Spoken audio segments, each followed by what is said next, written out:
Africa's forests transformed from carbon sink to carbon source. Study finds alarming shift since 2010 means planet's three main rainforest regions now contribute to climate breakdown.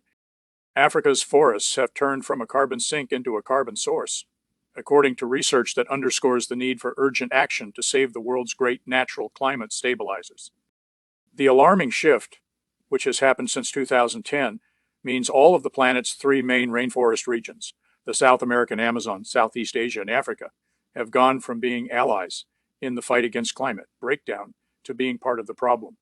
Human activity is the primary cause of the problem. Farmers are clearing more land for food production.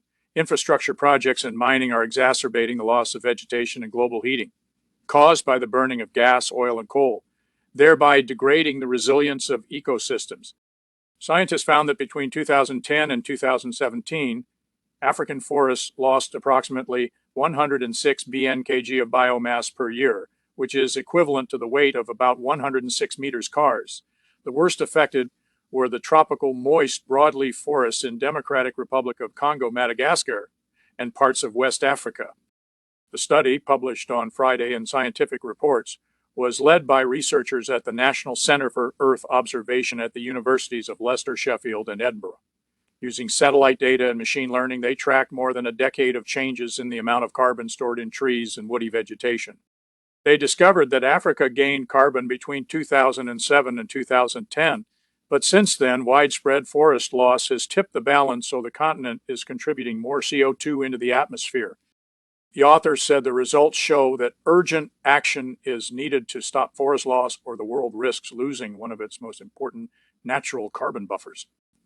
They say that Brazil has launched an initiative, the Tropical Forest Forever Facility, TFF, which aims to mobilize more than $100 billion, 76 billion pounds, for forest protection by paying countries to leave their forests untouched. So far, however, only a handful of nations have invested a total of $6.5 billion in the initiative.